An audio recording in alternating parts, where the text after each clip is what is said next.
এপিসোডের প্রথমে আমরা ওই মেয়েটি আর নামসুনকে দেখতে পাই। ওই মেয়েটি নামসুনকে ছুরি মারতে যাচ্ছিল, কিন্তু নামসুন তো এটা ধরে ফেলে আর এরপর ওই মেয়েটিকেও জোরে ধাক্কা দিয়ে ফেলে দেয়। এরপর আমরা হিসিককে দেখতে পাই। হিসিক ওই মেয়েটির কাছে যায় আর গিয়ে বলতে থাকে, তোমার এত সাহস কি করে হলো? এরপর আমরা দেখি হিসিক বলতে থাকে, তোমাকে নামসুন হয়তো বা মাফ করে দিবে, কিন্তু আমি তোমায় কখনোই মাফ করব না। আমি ইচ্ছা করলে তোমায় এখনই অ্যারেস্ট করতে পারি। কিন্তু ওই মেয়েটির পায়ে তো অনেক জোরে ব্যথাও লেগে যায়। এরপর আমরা সিও আর নামসুনের মাকে দেখতে পাই। ওদের মিটিং ফিক্সড হয়ে যায় আর ওরা মিটিং করতে থাকে। ওরা একটা গেম খেলে আর যে গেমে হেরে যাবে তাকে সব প্রশ্নের উত্তর দিতে হবে। এরপর আমরা দেখি নামসুনের মা তো তার সাথে গেম খেলে। এরপর নামসুনের মা এক রাউন্ডে জিতে যায় আর তাকে জিজ্ঞেস করতে থাকে, তুমি এত টাকা কোথায় পেলে আর তোমার ব্যবসার মূল উৎসটাই কি? তখন সে বলে, আমি অনেকগুলো ব্যবসার সাথেই জড়িত আছি। তখন নামসুনের মা বলে, আমার তো সেটা মনে হয় না, আমার মনে হয় তুমি টাকাগুলো সৎ উপায়ে ইনকাম করনি। এরপর আমরা দেখি এক রাউন্ডে সিও জিতে যায়। তখন সিও তাকে জিজ্ঞেস করতে থাকে যে তুমি এত টাকা কোথায় পেলে? তখন সে বলে, এগুলো সবই আমার অনেক কষ্টের উপার্জিত টাকা আর আমি তোমার কোম্পানিতে ইনভেস্ট করতে চাই। এরপর আমরা নামসুনের বাবাকে দেখতে পাই। নামসুনের বাবা তার শপের সামনে ছিল। তার পিছন থেকে কেউ একজন চোখ ধরে ফেলে। সে বুঝে ফেলে এটা কার হাত। সে তখন বলতে থাকে, আমি জানি তুমি কে, তুমি আমার একমাত্র ছেলে। তখন তার ছেলে বলতে থাকে, বাবা তুমি কিভাবে বুঝতে পারলে? তখন তার বাবা বলে, এই গোলুমোলু হাত তো আমার ছেলেরই আছে। এরপর আমরা নানিকে দেখতে পাই। নানি তো তার ক্রাশের সাথে বেশ ভালো সময় কাটাতো আর তার সব সমস্যার সাথেই সে জড়িত থাকতো। সব সমস্যায় সে সমাধান করে দিত। তখন সে একটা কাজের জন্য পুলিশ স্টেশনে যায় আর সেখানে যাওয়ার পরে সে জানতে পারে ওই লোকটি মারা গিয়েছে, যে লোকটির গাড়িকে ও উল্টো করে দিয়েছিল। তখন পুলিশ বলে, আপনাকে কিছু জেরা করা হবে।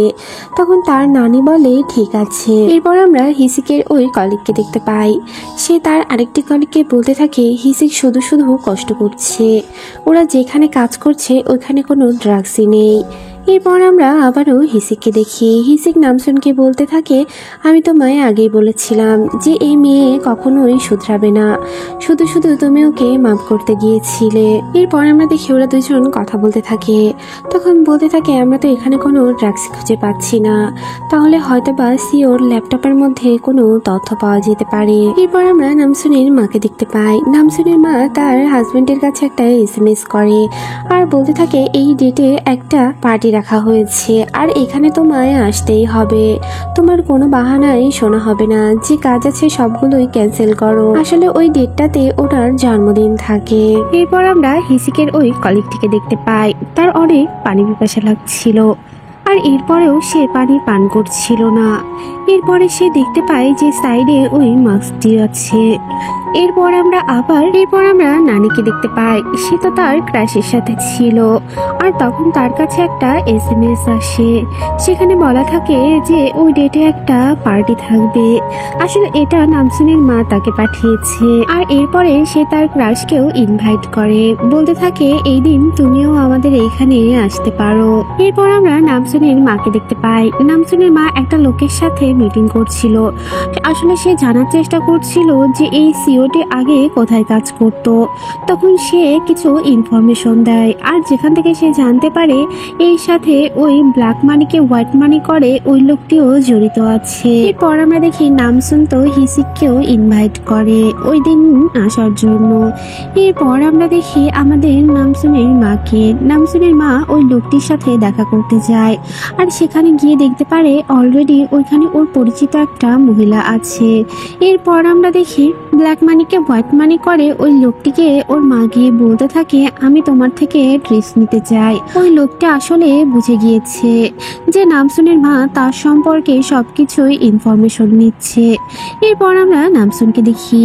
নামসুনকে ওই ডুগো কোম্পানির লোকটি এসে বলতে থাকে যে সিও তোমার সাথে মিটিং করতে চায়।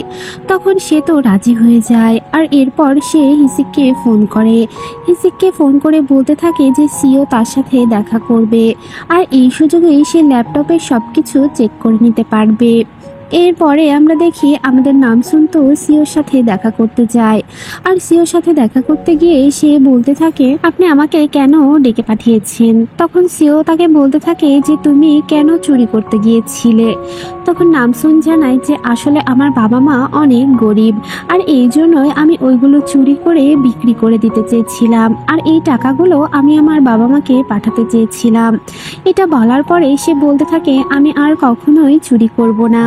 এরপর আমরা দেখি নামসুন তো ওইখান থেকে উঠে যেতে চায়। তখন সিও তাকে হাত ধরে ফেলে। এরপর আমরা দেখি নামসুন তো বলতে থাকে, তুমি কি আমার বন্ধু হবে কিনা? আর এতে তো সিও রাজি হয়ে যায়। এরপর ওরা দুজনের নাম্বার নেয়। আর সিও বলতে থাকে, তুমি আমার সাথে একটা ডেটে যেতে পারবে? তখন সে বলে, হ্যাঁ আমি অবশ্যই যেতে পারবো। নামসুন তো রেডি হয়ে যায় ওর বাবার সাথে দেখা করতে যাওয়ার জন্য। আর এরপরে সে হিসিকের কাছে যায়। হিসিকও ওকে দেখে খুশি হয়ে যায়। নামসুন তখন বলে, আমায় কেমন লাগছে? তখন হিসিক কোনো কথাই বলে না। তখন নামসুন বলে, আমি তো জানতাম কোরিয়ার ছেলেরা মেয়েদের অনেক প্রশংসা করে, কিন্তু তুমি তো এরকম কিছুই করছো না। এটা বলার পরে সে ওকে একটু হালকা করে ধাক্কা দেয়। আর এতে করে হিসিক অনেক দূরে গিয়েই পড়ে যায়। এরপর আমরা দেখি হিসিক ওর পিছন পিছন দৌড়াতে থাকে, আর ওরা দুজন অনেক মজা করতে থাকে। এরপর আমরা দেখি ওরা দুজন ওর বাবার কাছে আসে। তারপরে হিসিক ওর বাবার সাথে রেখে সেখান থেকে চলে যায়। আর ওরা বাবা মেয়ে অনেক মজা করতে থাকে। নামসুনের বাবা নামসুনকে বলতে থাকে যে আমি এখনো অনেক গিল্টি ফিল করি, কেননা তুমি আমার জন্যই হারিয়ে গিয়েছিলে। তখন নামসুন বলে, বাবা আপনি এরকম কিছুই ভেবেন না, আসলে এটা আমার ভাগ্যেই ছিল, কিন্তু আমি এখন তো ফিরে এসেছি। এরপর আমরা সিওকে দেখতে পাই। সিও একটা নিউজ দেখতে পাই যে নামসুনের মায়ের সম্পর্কে, যেখানে দেয়া থাকে যে তার হারিয়ে যাওয়া মেয়েকে সে খুঁজে পেয়েছে, কিন্তু সেখানে তো নামসুনের কোনো ছবি দেওয়া থাকে না। এরপর আমরা দেখি নামসুনের মায়ের অ্যারেঞ্জ করা পার্টিতে সবাই আসতে থাকে। সেখানে সবাই সুন্দর সেজে গুজে চলে আসে। আর এখানে তো আমাদের হিসিক আর নানির ক্রাশও থাকে। এরপর আমরা দেখি ওরা সবাই মিলে ডিনার করতে বসে।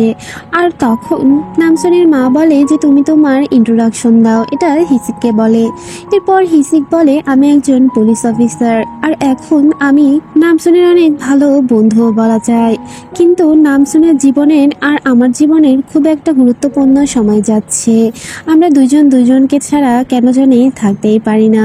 এরপর আমরা দেখি নামসুন তো এটা শুনে এক গাল হেসে দেয়। এরপর আমরা নানির ক্র্যাশকে দেখতে পাই। সে তার ইন্ট্রোডাকশন দেয় আর বলতে থাকে, আমি তো এর সাথে এখন ডেটিং করছি।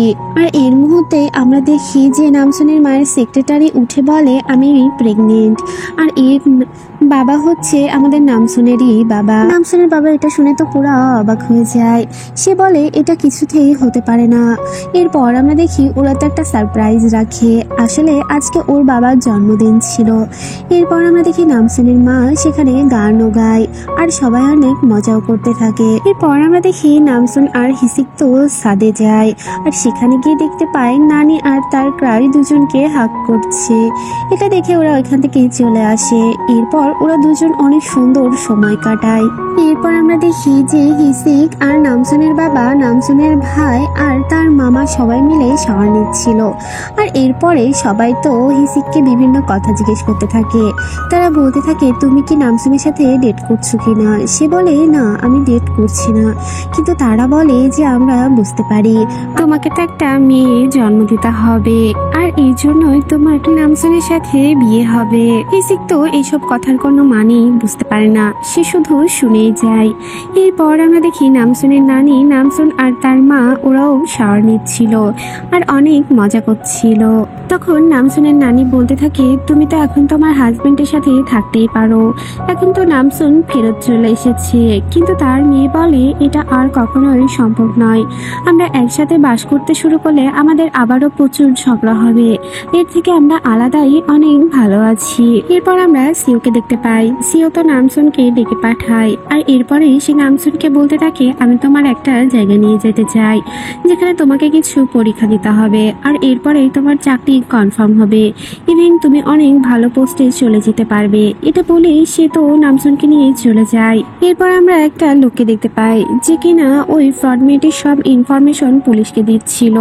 সে গাড়ির মধ্যে মৃত অবস্থায় পাওয়া যায়। এরপর আমরা দেখি নামসুনকে একটা জায়গায় নিয়ে যাওয়া হয়, আর এরপর উপর থেকে অনেক ভারী একটা জিনিস তার উপর ফেলে দেওয়া হয়, কিন্তু সে তো তার সব শক্তি দিয়ে সেটাকে আটকানোর চেষ্টা করে।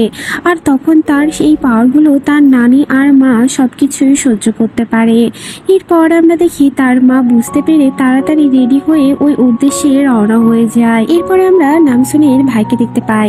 নামসুনের ভাইয়ের কাছে ওই মেয়েটি আবারও আসে, যে একটা ট্যাবলেট নামসুনের ভাইকে দিয়ে যায়। আর এই মুহূর্তে আমাদের এপিসোডটিও শেষ হয়ে যায়। এপিসোডটি ভালো লাগলে চ্যানেলটিকে সাবস্ক্রাইব করুন, লাইক করুন, কমেন্টস করুন, আর পরবর্তী এপিসোডগুলো দেখতে চ্যানেলটির সাথেই থাকুন। Thanks for watching. Allah Hafiz.